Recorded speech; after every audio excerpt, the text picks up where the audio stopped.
साथियों नमस्कार। मैं आर के अमोल 24 चैनल पर आपका हार्दिक स्वागत है। आज मैं बलिया जिले के एक गांव में जिसका नाम तपनी है वहां पर बैठा हुआ हूं।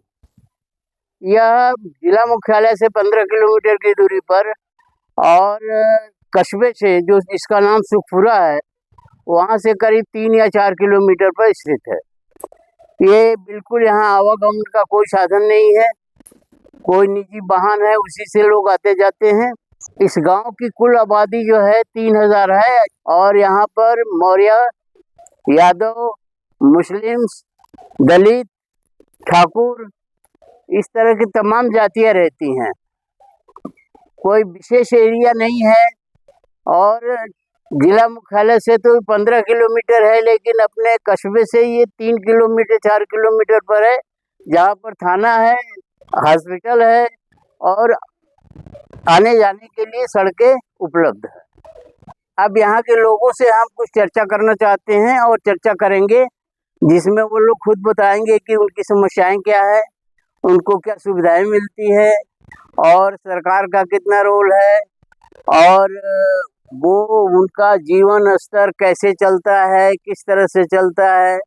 कोई आसपास में उद्योग धंधे नहीं है, किसी तरह की कोई चीज़ नहीं है और जैसे गांव की स्थिति है वैसे ही है।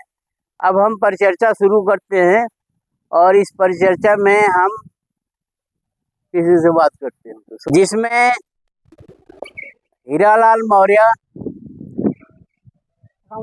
रामाशंकर यादव, अतहर अंसारी, सुरेंद्र मौर्य वर्मा और प्रिंस वर्मा और सुधाकर वर्मा ये लोग भाग ले रहे हैं। बताते चले आपको कि सुधाकर वर्मा जो है 2 बार से यहाँ के प्रधान रह चुके हैं और प्रिंस वर्मा जो है वो लैब टेक्नीशियन है प्राइवेट सेक्टर में और सुरेंद्र जी जो है ये अपना खेती गृहस्थी करते हैं और कुछ अपने सामाजिक कार्यों में लगे रहते हैं। जन अधिकार पार्टी के भी है और अतहर अंसारी जी आप खेती बाड़ी करते हैं। अतहर अंसारी जी और रामाशंकर यादव जी खेती बाड़ी करते हैं और हीरालाल मौर्य जी अपना खेती बाड़ी करते हैं। अब हम परिचर्चा शुरू करते हैं। बिजली कितने घंटे मिलती है आपको? 4-5 घंटा। 24 घंटा में सिर्फ 4-5 घंटा। क्या बजे से क्या बजे तक? दिन में कि रात में? रात में आता है। दिन में आता है इतना। तो क्या आप इससे संतुष्ट हैं? इतनी बिजली मिलने से आपका काम हो जाता है? काम तो नहीं होता है तो हम लोग क्या करेंगे? इसके लिए कोई आवाज नहीं उठाते? आप किस तरह की फसलें उगाते हैं? हर फसल उगावे। नहीं, हर फसल का मतलब नाम लीजिए ना। सब्जी उब्जी, धान, गेहूँ, धान, गेहूं और धान पैदा करते हैं। आप रमाशंकर यादव जी हैं, आप बताइए कि बिजली कितने घंटे मिलती है? 3-4 घंटे मिलती है। 3-4 घंटे बिजली से आपका काम चल जाता है? नहीं। बिजली का क्या उपयोग करते हैं आप? वो बिजली का उपयोग करते हैं कि खेत पटाते हैं। हाँ, तो अगर खेत पटाते हैं तो 3-4 घंटे बिजली मिलती है तो उससे आपकी खेती का काम हो नहीं हो जाता है? पाता है। नहीं हो पाता है। और नहर भी यहाँ है सुविधा, लेकिन पानी नहीं आता है। तो बिया पटाने के लिए वो घेर करके लोग पटा रहे हैं। हाँ, उदय के बल्टी से। और बताइए, यहाँ अस्पताल की कोई सुविधा है? अस्पताल वगैरह की कोई सुविधा है? डॉक्टर हैं? रसोड़ है। कितनी दूर है यहाँ से रसोड़? रसोड़ लगभग 4 किलोमीटर। 4 किलोमीटर पर इनकी CHC है। रसोड़ जो है इनकी CHC है और डॉक्टर वहीं बैठते हैं और वो यहाँ से 4 किलोमीटर है। किसी इमरजेंसी में इतनी जल्दी वहाँ जाने की कोई सुविधा नहीं है, कोई सरकारी साधन नहीं, निजी साधन से जितना हो सकता है कर सकते हैं। अब ये बताइए हमें आप कि शिक्षा की क्या व्यवस्था है? शिक्षा की स्कूल हैं, पढ़ाई होती है? प्राइमरी स्कूल है। शिक्षा की व्यवस्था से आप संतुष्ट हैं? नहीं। नहीं है। और खेती गृहस्थी में जो व्यवस्था है उससे संतुष्ट हैं? नहीं, जैसे नहीं, खाद, पानी नहीं मिलता बीज है, बीज नहीं मिलता है, खाद नहीं मिलता है, और सिंचाई नहीं हो पाती है, सिंचाई नहीं हो पाती है, तो सब मिलाकर के खेती की व्यवस्था जो है ठीक वो नहीं है। हाँ ठीक नहीं है। हाँ, अच्छा ये बताइए आप हमें कि जैसे यहाँ अंत्येष्टि में भोज भात होता है या कांवड़ यात्रा यहाँ से निकलती है या मुंडन संस्कार होते हैं, इससे आप कितना सहमत हैं कि इसमें जो खर्चे होते हैं वो उससे आप सहमत हैं? नहीं, नहीं सहमत हैं। उसमें जो खर्चे होते हैं वो आपके उससे सहमत नहीं है, नहीं है। वो ढोंग पाखंड डमर में है। जी, अतार अंसारी जी हैं और ये क्या करते हैं आप? हम खेती करते हैं। खेती करते हैं आप, और ये मुस्लिम वर्ग से संबंधित हैं और खेती करते हैं। तो आप बताइए बिजली मिलती है? नहीं, बिजली नहीं मिलती। अच्छा, कितने घंटे मिलती है? बिजली 4-5 घंटा मिलती है, वो 4-5 घंटा लगातार नहीं मिलता। हाँ, बीच उसमें में भी कटती हाँ, रहती है, हाँ, तो उससे आपका काम नहीं हो नहीं, पाता, काम नहीं होता है, बहुत परेशानी उससे खेती गृहस्थी में परेशानी होती है। हाँ, खाद और बीज मिलता है? ना खाद तो खाली पाके मौका पर और आ जाता, बिलेक किने का पड़ता महंगा। हाँ। हाँ, खेती खाती के बिलेक। और शिक्षा स्कूल वगैरह है? शिक्षा स्कूल बाटे तो स्कूल में पढ़ाई नहीं का ठीक होत अच्छा। ना, हम्म। पढ़ाई नहीं का होत सही सलामत। अच्छा, तो स्वास्थ्य की क्या व्यवस्था है? स्वास्थ्य की व्यवस्था कुछ नहीं है यहाँ अच्छा, ना, अगर कोई बीमार पड़ जाता है तो गंभीर रूप से तो कोई व्यवस्था नहीं, ना, परेशानी तो उस स्थिति में क्या करते हैं आप लोग? अब क्या करता है, जरा मोटरसाइकिल पर मोटरसाइकिल से लेके भागेला ना, तो वही तरह मरीज घरे छपटाता, घर ही बाटे सवेर हुई तब न कोनो ओकर जुगाड़ हुई। हाँ, ये आजकल हिंदू मुस्लिम का नारा दिया जा रहा है कि बहुत है, ये हिंदू है, ये मुस्लिम है, और एक नफरत का वातावरण फैलाया जा रहा है, उसके बारे में क्या कहना है आपको? ये तो सरकार बहुत गलत करती है। गलत करती है? हाँ, ऐसा नहीं होना ना चाहिए। ऐसा नहीं होना। अच्छा, पहले होता था? हाँ, ना पहले ऐसा नहीं होता था, पहले ना, अब हो रहा है नया। आप सुरेंद्र वर्मा जी हैं, खेती भी करते हैं अपना और कुछ छोटे मोटे काम भी करते हैं और किसी पार्टी से भी ये जुड़े हुए हैं, तो इनसे हम ये जानना चाहेंगे कि आपको बिजली मिलती है? बिजली तो मिलती है सर, लेकिन जैसा हम लोगों को चाहिए आवश्यकता के अनुसार नहीं मिलती है। रात में 2-4 घंटा मिल जाता है और दिन में 2-4 घंटा मिल जाता है, तो उससे खेती का काम हो जाता उससे है? खेती किसानी का काम नहीं हो पाता है और मौसम के अनुसार बारिश भी नहीं हो रही है। अब हम लोग महंगे डीजल से अपना खेती का काम करते हैं, जो खेती महंगी पड़ती है, हम लोगों का लागत मूल्य भी नहीं उसका निकल पाता है। हम लोग बहुत परेशान हैं इसको लेकर। नहर भी हम लोगों के पास में है, लेकिन नहर में पानी समय से नहीं आ पाता है, जिसके कारण सिंचाई बाधित हो जाती है और फसल अच्छी नहीं हो पाती है और पैदावार भी कम होता है। हम लोग किसान मजदूर आदमी खेती लेकर, हम लोगों का मुख्य फसल गेहूं और चावल यहाँ पर होता है, और वही बिना सिंचाई का धान की फसल ऐसा है कि बारिश नहीं होगी तो होता नहीं है। यही सब है। अच्छा, शिक्षा की क्या व्यवस्था है यहाँ? शिक्षा की व्यवस्था तो प्राइमरी स्कूल यहाँ पर है, मिडिल स्कूल है, लेकिन वहाँ बच्चे नहीं पढ़ रहे हैं, क्योंकि जहाँ पर ये कन्वेंट स्कूल खुले हैं तो सभी लोग उसमें पढ़ाते हैं, और सरकार की जो मंशा के अनुरूप जिस तरह से शिक्षा होनी चाहिए वहाँ वो व्यवस्था नहीं है।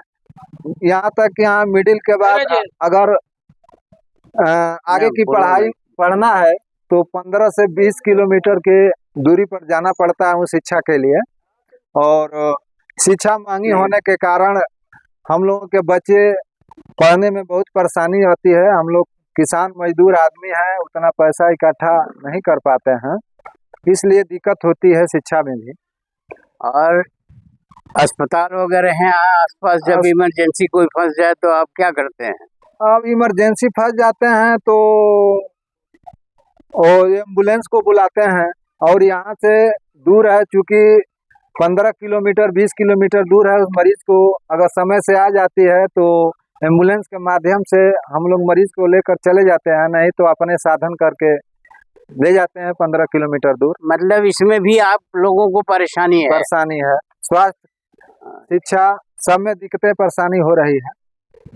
अच्छा ये बताइए, आप इससे कितना सहमत है कि अंत्येष्टि में भोज दिया जाता है, मुंडन संस्कार में भी भोज दिया जाता है, और शादी विवाहों में तो खर्च किए ही जाते हैं, और इस तरह के जो कांवड़ यात्रा निकाले जाते हैं, ये जो ढोंग पाखंड आडंबर की चीजें हैं, जिसमें ये तरह तरह के पूजा पाठ हैं, रीति रिवाज हैं, और त्योहार हैं, और तमाम चीजें हैं, इसके बारे में आपको क्या कहना चाहिए? देखिए, जो इस तरह का ढोंग पाखंड है, चाहे कांवड़ यात्रा है, इससे मैं व्यक्तिगत रूप से मैं इस कार्य से मैं असहमत हूँ, क्योंकि ये फिजूल खर्ची है। जहाँ हम लोगों के अपने बच्चों को पढ़ाई और शिक्षा पर ध्यान देना चाहिए, तो उस तरह ध्यान ना दे करके हम लोग ये पूजा पाठ और पाखंड की तरफ अपना ध्यान दे रहे हैं। इससे ये साबित होता कि आने वाला हम लोगों के बच्चों का भविष्य अंधकार होगा, और इसका मुख्य कारण ये है कि हम लोगों के समाज में शिक्षा की कमी के चलते, समाज में इस तरह का जागरूकता न होने के कारण हम लोग ज़्यादा, सरकार भी उस तरह की व्यवस्था करती है कि जब हम लोग कांवड़ यात्रा लेकर जाते हैं तो हम लोगों के ऊपर फूल की वर्षा करती है, लेकिन जब लोग हम शिक्षा और अधिकार की अपनी बात करते हैं तो हम लोगों पर लाठीचार्ज करती है। ये तो सरकार की गलत नीतियों के कारण ये हो रहा है, जबकि हम लोगों के बच्चों को शिक्षा और अधिकार की ज़रूरत है। तो ये फिजूल खर्ची ढोंग पाखंड में हम लोगों का परिवार को पैसा जो गलत जा रहा है, ये होना उचित नहीं है। लेकिन ये समाज की जो कुरीतियाँ हैं, इससे निकलने के लिए हम लोगों को इस पर विचार और मंथन करना पड़ेगा। सरकार से ये निवेदन करूंगा कि भाई, शिक्षा पर जिस तरह प्राइवेट स्कूलों को ज़्यादा खोला जा रहा है, इसका मान्यता दिया जा रहा है, इससे गांव के बच्चे जो प्राथमिक विद्यालय में हम लोग गरीब के बच्चे पढ़ते हैं, वहां जब बच्चे नहीं जाएंगे तो हम चाहेंगे कि कन्वेंट में स्कूल खुले, लेकिन जो प्राथमिक विद्यालय है उसमें भी उसकी शिक्षा एक समान हो। वहाँ के भी बच्चे कन्वेंट स्कूल की तरह प्राइमरी विद्यालय में भी वो इंग्लिश मीडियम की पढ़ाई हो, और वहाँ भी बच्चे पढ़ें, एक समान शिक्षा हो, चाहे वो कन्वेंट में पढ़ाया जाए या प्राथमिक विद्यालय में पढ़ाया जाए। ये दोनों व्यवस्थाएं होनी चाहिए, तभी जाकर के गरीब का बच्चे का भी विकास हो सकेगा। सार्वजनिक वाहन यहाँ क्या है? जैसे बस, टेम्पो, टैक्सी, कोई भी चीज जो है वो यहाँ उपलब्ध है नहीं? सार्वजनिक वाहन में तो ये टेम्पो और ऑटो रिक्शा इस समय यहाँ पर उपलब्ध है आने जाने में, और जिसका अपना व्यक्तिगत कोई साधन है उससे भी लोग आते जाते रहते हैं। कि आप लोग अपने बच्चों को उस शिक्षा के बारे में, रोजगार के बारे में और अपने जीवन यापन के बारे में लोगों को सोचना चाहिए कि जब तक हम लोग सोचेंगे नहीं तब तक वो कार्य होना असंभव है। हम दिन भर अपने घर और दरवाजे पर बैठ करके सिर्फ आलोचना करेंगे तो इससे कुछ होने वाला नहीं है। समाज और राष्ट्र का विकास तभी संभव है जब हम लोग मिल करके उस पर चिंतन मंथन करेंगे, तभी राष्ट्र और समाज का विकास होगा। प्रिंस वर्मा जी, ये बताइए, आप ये लैब टेक्नीशियन हैं, आप तो लैब टेक्नीशियन का में आपने क्या करते हैं आप? लैब टेक्नीशियन मतलब सर, जो कि हम लैब टेक्नीशियन एक नॉर्मल है, प्राइवेट सेक्टर से हैं, तो हमारे पास जो हमारा वो आधारित टेस्ट वगैरह है, हेमेटोलॉजी वगैरह, बायोकेमिस्ट्री वगैरह, सीरोलॉजी, जो हमारे डिग्री के अंतर्गत आता है, उस टाइप के खून रक्तदान जांच वगैरह हम करते हैं। तो क्या आपने कोर्स किया था कहीं से? जी, कोर्स हमारा कंप्लीट है, चंडीगढ़ यूनिवर्सिटी से है। DMLT 2 साल का होता है और 6 महीने की इसकी ट्रेनिंग होती है। कितने दिन से कर रहे हैं आप? आज हमको करते हो गया 3.5 साल। 3.5 कहाँ करते हैं आप? बलिया, अभी तो 1.5 साल से हम पंजाब लुधियाना में कर रहे थे, 2 साल से हम बलिया प्राइवेट सेक्टर में जॉब कर रहे हैं। बलिया में कहाँ करते हैं आप? बलिया बहेरी। बलिया बहेरी? जी। बहेरी कितनी दूर है बलिया मुख्यालय से? यहाँ बलिया मुख्यालय से 1 किलोमीटर का रास्ता है। और रहते कहाँ हैं आप? रहते हम यहाँ तपनी में, ननियावर में। यहाँ से कितनी दूर है आपका? यहाँ से 16.5 किलोमीटर। तो वहाँ मरीज लोकल आते होंगे आपके? नहीं, वहाँ मरीज दूर दूर से तक से आते हैं। हाँ, वहाँ मरीज लेकिन आपका तपनी का मरीज वहाँ जाता है? कहीं जाते हैं, हाँ?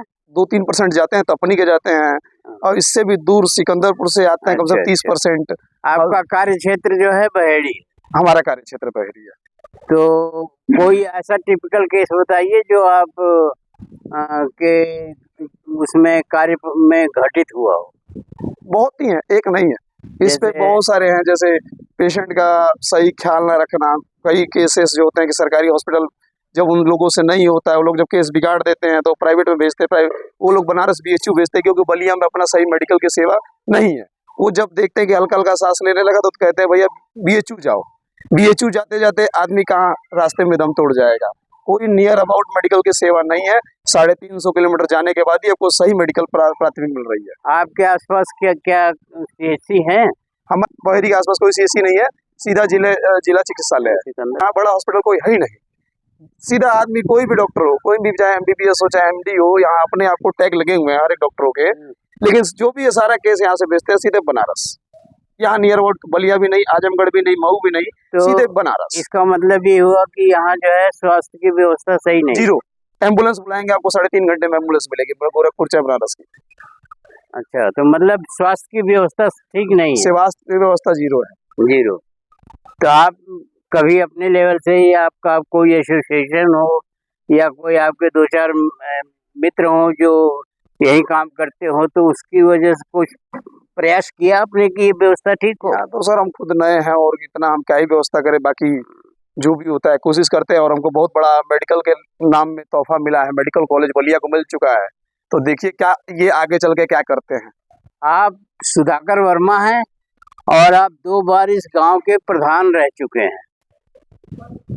प्रधानी के दौरान आपने इस गांव में क्या क्या कार्य कराया? अपने कार्यकाल में 5 साल का कार्य था, 2005 से 10 तक। तो हमने अपना गांव को पहले प्राथमिकता तो समग्र गांव समाजवादी पार्टी का सरकार थी, उसमें कराया। उसमें 45 आवास लाए, गरीबों को सबको मैंने सीरियल नंबर से दिए, बनवाए। उसके बाद रोड भी बनवाए इस गांव में। उस समय रोड कोई नहीं था, पहला RCC हम ही इस गांव में करवाए हैं। 2005-06 में करवाए। यहाँ हरिजन बस्ती से लेकर के और मेन रोड से बबलू सिंह के दरवाजे तक।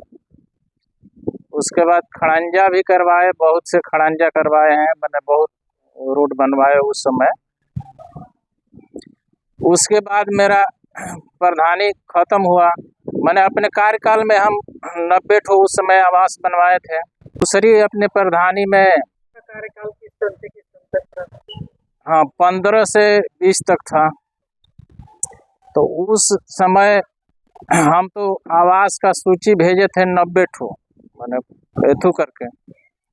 लेकिन सरकार के कुछ कर्मचारी आए, उसको मैंने काट करके 27, 28, 25 पर ला दिए। प्रधानमंत्री वाला आवास मैंने उस समय बना, मैंने 25 ठो बना इस कार्यकाल में। तो उसके बाद खड़ंजा और इंटरलॉकिंग भी हम अपने गांव में करवाया? जितना पैसा आया सरकार के तरफ से उतना हम करवाए। शौचालय, पर्सनल शौचालय पूरे गांव में मैंने 300 तक, हाँ 300 घर तक मैंने हम दिए थे अपने तरफ से। और क्या समस्याएं हैं आपके सामने गांव में? अब आप वर्तमान में प्रधान नहीं है, कोई और प्रधान है जी। तो आपको क्या समस्या है? बिजली में क्या समस्या आपको लग रही? हमारे गांव में तो बिजली मैंने 4-5 घंटा आती है रात में और 2 घंटा 3 घंटा दिन में रहती है। बिजली का बहुत समस्या, बिगड़ जाएगा तो अब वो लाइनमैन को कई बार फोन करना पड़ता है, तो पैसा देना पड़ता है अपने पर्सनल, तब ये वो आते हैं तो 2 दिन में बनाएंगे। हाँ 2 दिन के बाद अब बनेगा तो बिजली अब मिलेगी। और बिजली न रहने से खेती गृहस्थी भी हम लोगों का बाधित होता है। बहुत दिक्कतें आती है। 200 रुपया हम लोग डीजल चलाते हैं इंजन और 200 रुपया घंटा देते हैं। अब बताइए इतना, माने हम लोगों की खेती पूरी घाटे में चली जाती है। नहर का सिंचाई है यहाँ, तो नहर पहले बहुत आता था पानी, माने इस पूरा हमारा गांव नहर से डूब जाता नहीं, था। पहले कब आपका नहर में पानी आती थी, किस समय में? ये 2000 ना 2000 सन में नहीं, 2010 से पहले माने बहुत पानी आता था कि पूरे गांव में सिंचाई विधिवत हो जाती थी। किसी को माने ट्यूबवेल का जरूरत नहीं था और किसी को इंजन का जरूरत नहीं था। उसके बाद ये सरकार बदली, उसके बाद ये नहर का एथू खराब हो गया। हाँ, उसी समय से आज तक माने सिंचाई अब हम लोग अपने बलबूते करते हैं। और तहसील क्या है? तहसील बलिया है जी, सदर में आता है ये।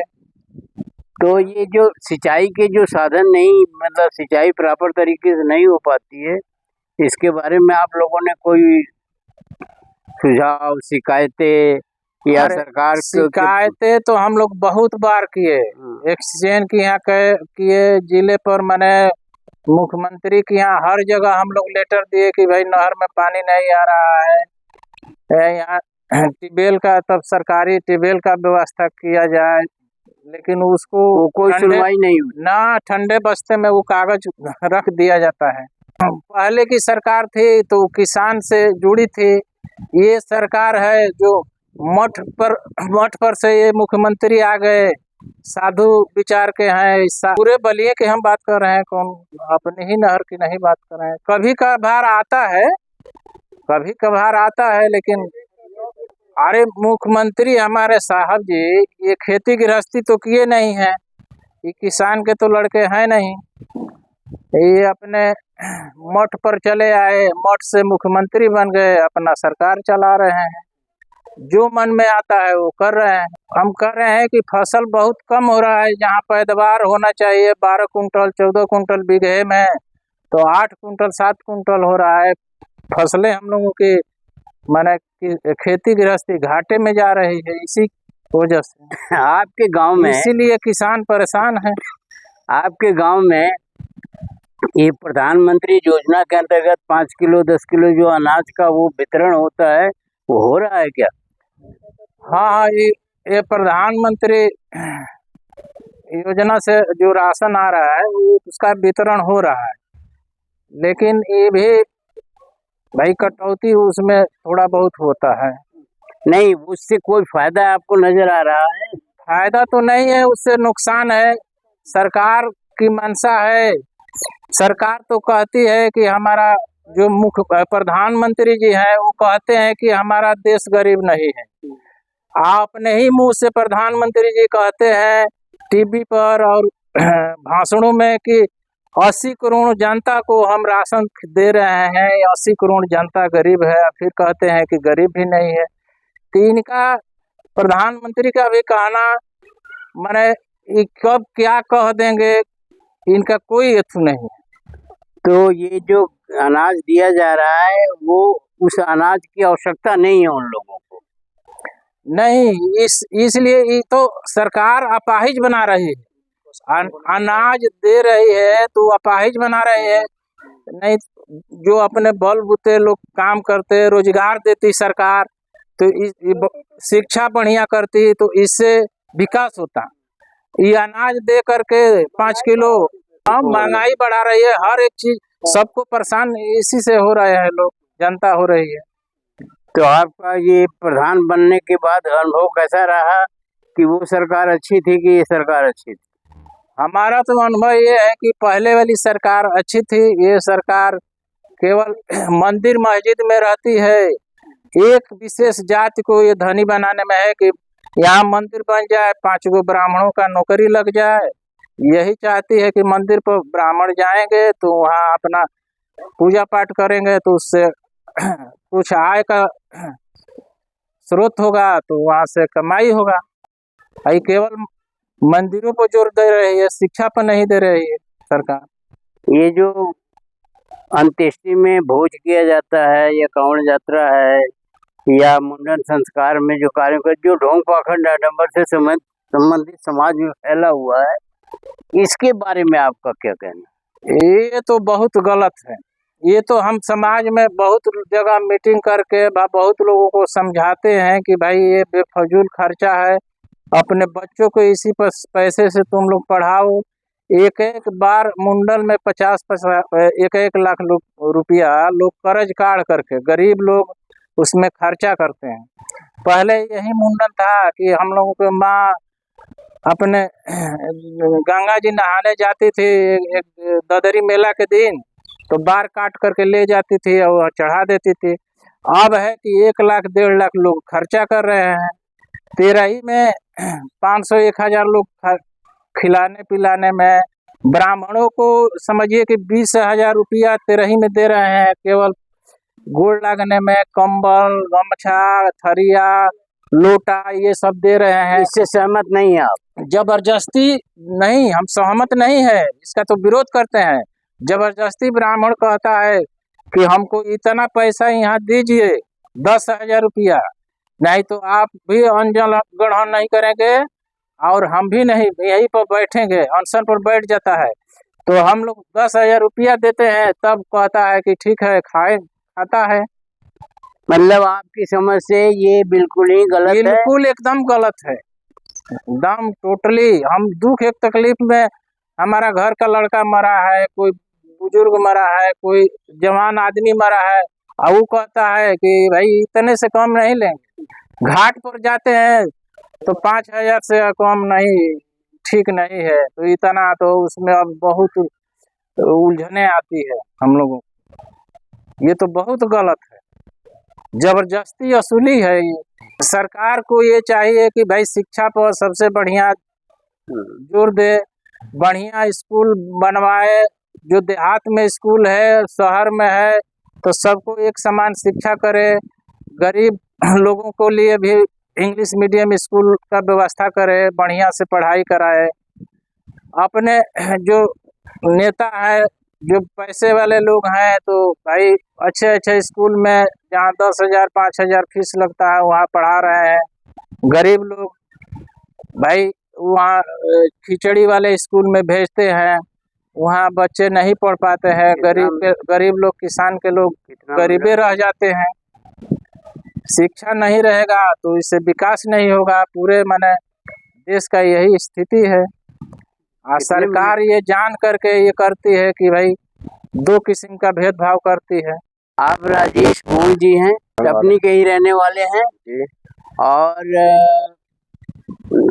ये दुकान करते हैं, बिजनेस करते हैं। जी जी ठीक है ना जी। तो ये बताइए, आपको बिजनेस में क्या क्या कठिनाइयाँ आती हैं? बिजनेस में कठिनाइयाँ तो बहुत आती हैं। पहले का जो बिजनेस था, अब का बिजनेस में बहुत ही पेट चीर करके जो है कि बिजनेस हो रहा है। ये जो सरकार है, ये जो है कि हम बहुत छोटे थे तो सुने थे कि बड़े पूंजीपतियों का ये सरकार है, लेकिन आज आंखों देखने को मिल रहा है कि पूंजीपतियों का सरकार है। आज जो है कि बढ़ गया सामान, कल घट गया। पहले का था कि 2 महीना एक सीमित रहता था कि ये सामान बढ़ गया तो 2 महीना ये रेट रहेगा, लेकिन आज के रेट में ये ऐसा नहीं है। आज जो है कि आज बढ़ गया, कल घट गया, फिर परसों जो है कि उससे ज़्यादा बढ़ गया। तो ये पूंजीपति लोग जो है कि मनमानी रेट से, इससे आपके बिजनेस पर असर पड़ता है? बहुत ज़्यादा असर पड़ता है। जो ज़्यादा पैसे वाले हैं वो खरीदारी कर लिए हैं, कुछ दिन उसी पर लेकर चल जाते हैं। हम लोग छोट पूंजी वाले आदमी घटा बढ़ा करके काम चलाते हैं, तो हम लोगों का बिजनेस ठप चलता है। यहाँ स्वास्थ्य की क्या व्यवस्था है? स्वास्थ्य तो यहाँ बहुत गड़बड़ है। जैसे में जो है कि यहाँ पर अगर टीवी चैनल पर केवल दिखाई दे रहा है कि सदर अस्पताल है हमारे यहाँ बलिया नज़दीक में, वही है 15 किलोमीटर दूरी पर है यहाँ से। तो ये व्यवस्था है, एक्सरे की सुविधा है, निःशुल्क है, हर एक चीज़ निःशुल्क है। अब वहाँ जाने पर कुछ नहीं है। ये लगता है कि नहीं ये इतने बजे से इतने बजे तक है, तो उसमें जो है कि बड़े बड़े जो है कि नेताओं लोगों का ही काम करता है लोग फ्री में। हम लोग जैसे लोगों, आम आदमी का कोई वहाँ गुंजाइश नहीं है। केवल टीवी चैनल में है कि हाँ। ये स्वास्थ्य अस्पताल वगैरह के बारे में आपका क्या कहना है? स्वास्थ्य अस्पताल के बारे में अब हम आम आदमी के कुछ कहने से कुछ होने वाला नहीं है। हम लोग क्या कहें, हम लोग बार बार कहते हैं कि भाई यहाँ हम तो यहाँ जो है कि मेडिकल कॉलेज के लिए लगभग नहीं तो 5,000 से अधिक रुपया मैंने दिया है। इंद्रजीत डॉक्टर साहब थे यहाँ पर, हम लोग एक कमेटी बनी थी वो मेडिकल कॉलेज के लिए, तो हम लोगों का पैसा भी डूब गया। अब हुआ कि नहीं यहाँ मेडिकल कॉलेज मिल गया है, तो भाई मिल गया है तो ठीक है, लेकिन हम लोगों का वो था उत्साह जो है कि जगह है, कोई अस्पताल है आसपास में जहाँ सुविधाजनक इलाज होता इधर होगा? कहीं नहीं, इधर कहीं नहीं। जाना पड़ेगा, 15 किलोमीटर दूर जाना पड़ता है। शिक्षा की क्या व्यवस्था है, स्कूल वगैरह? शिक्षा तो वही आज मंटेसरी आज 1 नंबर पर चल रही है, ये सरकार उन्हीं को बढ़ावा दे रही है। हर एक साल जो है कि कॉपी चेंज करो, किताब चेंज करो, इस पर भी टैक्स देना पड़ता है। हम लोग शिक्षा के लेकर के बहुत ही डिस्टर्ब हैं हम लोग। ढोंग पाखंड आडम्बर के बारे में राजेश जी आपका क्या कहना है? ये तो चरम सीमा पर है। ढोंग पाखंड तो इतना लोगों को मती मार दिया गया है कि अगर एक पाठ भूल जा रही है, बकरी की पाठ, तो ये जो है कि पंडित जी बोल दिए कि जल्दी से चर्चा कराओ और जो है कि आपका पाठ मिल जाएगी, कौन लिया है इसको शांति मिलेगा, ये होगा वो होगा। हमारे कहने का मतलब है कि इतना नदी तालाब है तो सूरज महाराज नहीं जुड़ा रहे हैं, तो हमारे 1 लोटा जल देने से वो नहीं जुड़ाएंगे, लेकिन आपको 1 लोटा जल देंगे तो आप जरूर पूछेंगे कि ये आरओ का है कि घर का पानी है। तो इसको छोड़ते क्यों नहीं हैं आप? हम छोड़ दिए हैं, हम ये इन सब पाखंडों में नहीं जाते हम लोग ये सब पाखंड नहीं। बहुत अच्छी बात है जी। और ये बताइए कि ये हिंदू मुस्लिम चल रहा है, इससे देश के वातावरण पर और देश की उन्नति पर, देश के विकास पर कोई असर पड़ रहा है? वो जो नाबूझ है उन्हीं लोगों के असर है, हम लोगों के यहाँ तो सब भाईचारा है, हम लोगों के यहाँ कुछ नहीं। और ये जो है कि जब पाकिट मार आता है तो शोरगुल करता है, और शोरगुल करने के बाद पाकिट मार लेता है। जब इधर उधर लोग भड़कते हैं तब पाकिट मार लेते हैं। वही है ये सरकार की मंशा जो है कि यहाँ वो हो गया, वहाँ वो हो गया, चीन में ये हुआ, अमेरिका में ये हुआ, और यहाँ आने के बाद पता चला कि कुछ नहीं है। अपना घर देखना है, अपने यहाँ देखना है। तो वर्तमान व्यवस्था से आप संतुष्ट हैं? नहीं, वर्तमान जो व्यवस्था चल रही है ये सब सही नहीं है। ये था यहाँ के लोगों का कहना, जो एक रिमोट एरिया है और जहाँ है तो ये सड़क से 3 किलोमीटर 4 किलोमीटर की दूरी पर, लेकिन सार्वजनिक साधन सुलभ न होने के कारण व्यक्तिगत साधनों से जाना आना पड़ता है और सबके पास व्यक्तिगत साधन नहीं है। शिक्षा का भी यहाँ जैसा लोगों ने बताया कि बहुत अच्छी व्यवस्था नहीं है, या ये समझिए कोई व्यवस्था ही नहीं है। स्वास्थ्य के बारे में हॉस्पिटल वगैरह में कोई व्यवस्था नहीं है। तो सब मिला करके ये लगता है कि बात आगे बढ़ने की तरफ, विकास की तरफ न जा करके विनाश की तरफ जा रही है, और लोगों को इससे व्यवस्था से काफ़ी जो है कठिनाई है। नहरों में पानी नहीं आ रहा है, डीजल और पेट्रोल के दाम ज़्यादा हैं, और बिजली न आने से जिनके पास मोटरें लगी हुई हैं, ट्यूबवेल है, वो भी नहीं चलता है। तो इस तरह से जो है देश का विकास रुक रहा है, खेती का काम जो है कमज़ोर हो रहा है, और लोगों का कहना है कि शिक्षा के बारे में भी हम लोग संतुष्ट नहीं हैं। अब स्थिति ये है कि इसके बारे में सरकार को विचार करना चाहिए और देखना चाहिए और करना चाहिए, और अगर ऐसा नहीं होता है तो लोगों की असंतोष बढ़ता जा रहा है। ये एक बहुत ही रिमोट एरिया का गांव है, मेन सड़क पर नहीं है, तो इस तरह से ये व्यवस्था में दिक्कत आ रही है। क्या सही है और क्या गलत है और क्या होना चाहिए क्या नहीं होना चाहिए। अगर चैनल को आपने सब्सक्राइब नहीं किया है तो चैनल को सब्सक्राइब करें और वीडियो को शेयर और लाइक करना न भूलें। धन्यवाद। जय भारत, जय संविधान।